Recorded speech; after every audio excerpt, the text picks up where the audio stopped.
Hello everyone and welcome back to another video on the JRS Cars YouTube channel. In today's video, I have a car that you guys have seen in the background of almost all my videos. You've also asked me to review this car, and that, my friends, is this Mark 7 Ford Fiesta sedan. In today's video, I'm going to show you all about the exterior and interior design highlights and also tell you why this great icon of a car didn't sell very well in India and what led to its downfall. Let's begin straight away.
Alright guys, so straight away starting with styling. From the front, this car looks really very striking. We have these massive headlights over here. These are dual beam units. We have fog lights down below, and we have the very Ford-like grille over here. Moving to the side, we have these indicators on the wing mirror over here and this chrome line that goes across the entire side of the car. From the side, you guys can see this car has a really awkward look to it. We'll talk more about that in a bit, but first, we have these 15-inch wheels. Yes, they are a bit small, and this car would definitely look much better with bigger wheels. This car is actually a very beautiful looking car in hatchback form. Unfortunately, Ford India decided that this car cannot sell as a hatchback and added this over here, this ugly abomination of a boot. So basically, in every other car, a boot was stylistically designed onto the car to make it flow, to make the lines flow and make everything look very beautiful and nice. However, in the case of the Fiesta, Ford just added this boot to the car without changing the wheelbase or the roofline, and that's what gave this car a really awkward looking rear end. Overall, I would say up to the C-pillar, this car is quite beautiful. However, this entire area, well, just does not look good to me. You guys can see the entire vehicle like kind of converges to this point. Looks a bit awkward, and I think that's probably why this car never sold very well either. We have titanium badging over here and Fiesta because this is a top spec automatic version of the Fiesta. Opening the boot.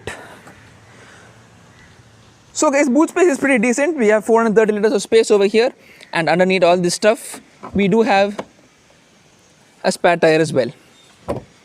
Overall, boot is quite decently sized, and you guys tell me in the comments below if this ugly design was worth having this boot over here. Moving to the lights, we get this split tail light over here. Looks quite nice, I must say. We get 3 parking sensors, so we have cross-cutting even in those days as well. Alright guys, so moving to the back seat. As you guys can see, this is really simple. There's nothing to talk about over here. We get plastic door handles over here, a window control, a speaker over there. We'll get more into that later. Basically a very simple design, hard plastics everywhere. Let's really jump inside. Alright guys, in the rear seat of the Ford Fiesta, as you guys can see, this seat has been pushed all the way in the front. This is my driving position, and as you guys can see, space at the back is not that great when you have a 6-foot adult in the front. However, if you have cooperative passengers, you can really stretch out, as the seat does move quite a bit up front. We get a single cup holder over here, no rear AC vents. You do get a drop down center armrest with 2 cup holders, and the angle of the seat back, right, is quite upright. So I do feel I'm sitting quite upright in this car. That being said, headroom is quite tight, I would say, for a person of my height. I am 6 foot tall, and leg space is good. Under the support also is not that great. Anyway, this in essence is actually a hatchback, and Ford actually modified it to make it a sedan, and that's what created the ugly rear end you guys just saw. Anyway, this is a real driver's car. So before we get driving, let's quickly check out the front seat experience of this car. Strangely, you don't get even a light placement. So the rear passengers really are left with nothing. They have to rely on the driver up front to give them some light in the cabin. Also worth noting, you have drum brakes in the rear as well as disc brakes in the front. That's the case with most cars in the segment. Let's really jump inside. Alright guys, the front seat of the Ford Fiesta, we get again a very simple basic door pad over here. We get your mirror controls over here, your window controls over here, and yes, this vehicle does have auto folding mirrors. We'll get to that in a bit. The Ford Fiesta, as you guys know, is a driver's car. Let's really jump inside, but before that, We do have footwell lighting, as you guys can see. That's a nice feature.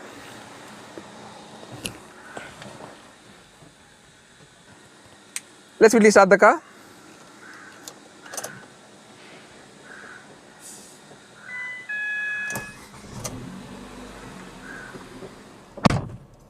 Alright guys, so in the driver's seat of the Ford Fiesta. Before that, do note, we do have a bit of under seat storage. As you guys can see, we have some storage underneath. If you want to hide something, you can. Let's quickly on the AC, it's getting a bit toasty in here. Alright guys, so talking about the driver's seat experience of the Ford Fiesta. Straight away, you have this very beautiful steering wheel. I mean, the steering wheel feels small, feels pudgy, and feels very nice to hold, sporty to hold. Feels quite good in the hand as well. So we have buttons for your infotainment, for your audio systems over here, and for your cruise control and other stuff over here. Yes, this vehicle from 2012 does have cruise control. So talking about instrument cluster, we have these hooded binnacles for the tachometer and the speedometer. Look really very sporty. As you guys can see, this vehicle is low on petrol, so we'll keep this short and sweet.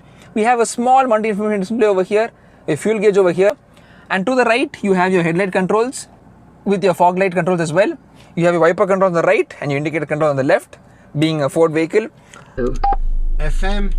FM frequency please. 91.9. Tune 91.9. Moving to the center, we have this small infotainment system over here. We'll get into more details soon. We have this beautiful setup like an old Nokia phone of buttons for your radio, your aux, your phone, as well as your settings over here. We have your hazard light switch over here. The horn of the vehicle sounds like this. That's the horn of the Ford Fiesta. We do have automatic climate control over here, as you guys can see, a proper full automatic climate control system over here. Talking about the gearbox, this vehicle has a dual clutch transmission. We'll come to that while driving. In the center, you have your handbrake over here, your USB slot, aux cable, as well as a 12-volt power socket. Two cup holders filled with this hot water bottle, I guess, whatever it is. Glove box too is decently sized, as you guys can see, full of stuff. So let's talk more of this infotainment system. Let's quickly listen to an audio clip.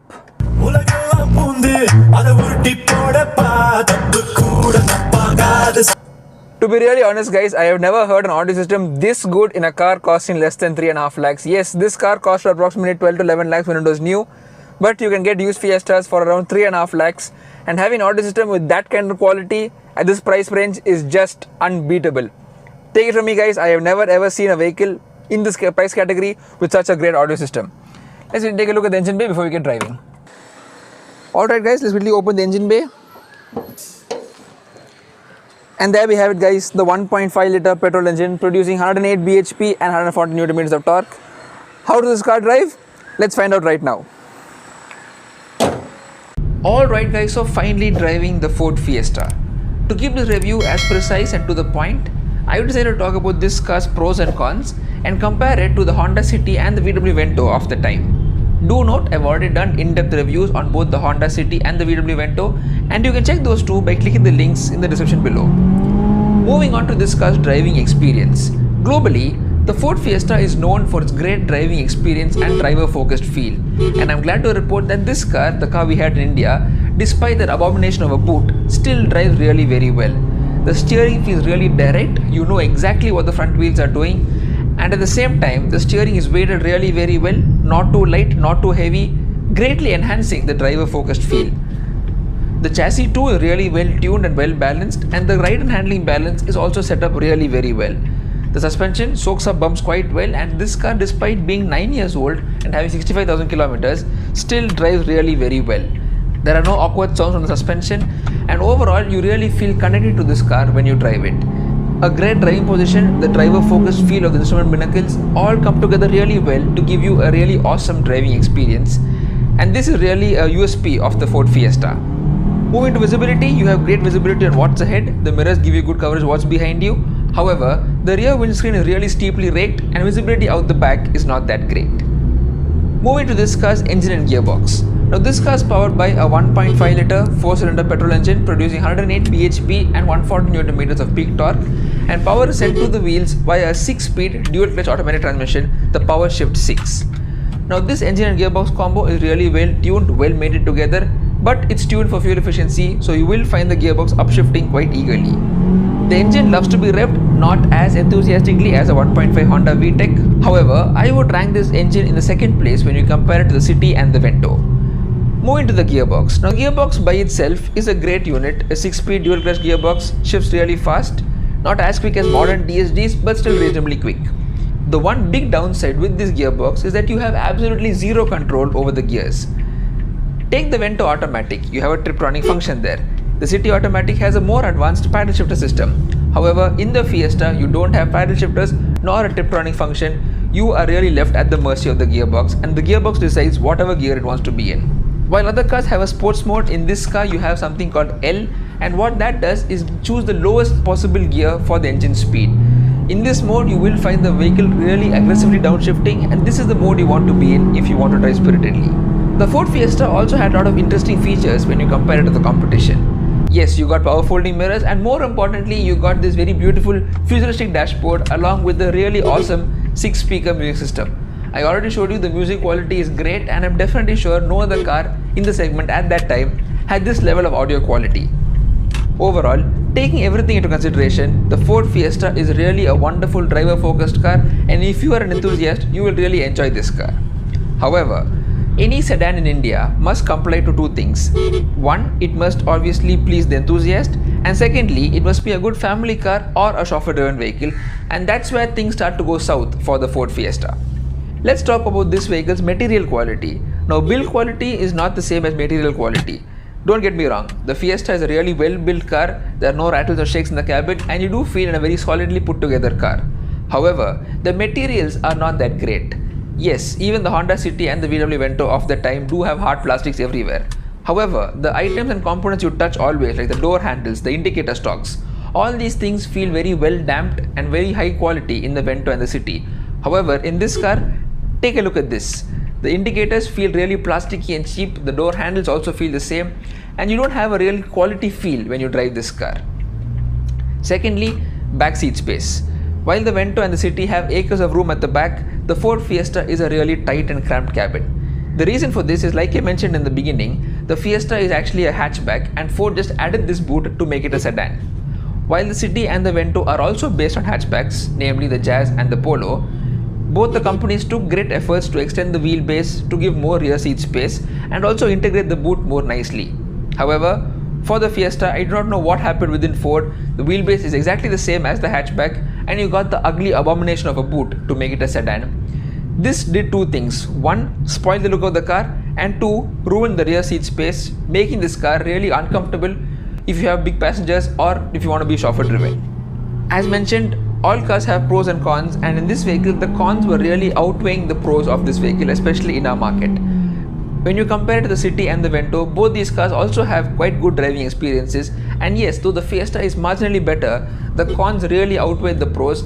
Also, the fact that Ford cars were perceived to be a more higher maintenance and more expensive cars to maintain meant that people were willing to compromise a bit on driving feel for a more reliable and a more easy experience with the City and the Vento, and that's what caused the Ford Fiesta to really fail in our country.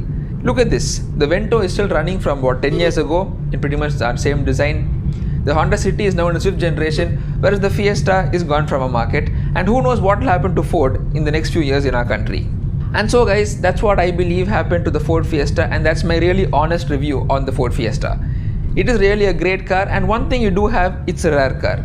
The chances of you coming across another Ford Fiesta while driving a Fiesta are quite rare. Oh, there goes a red Fiesta.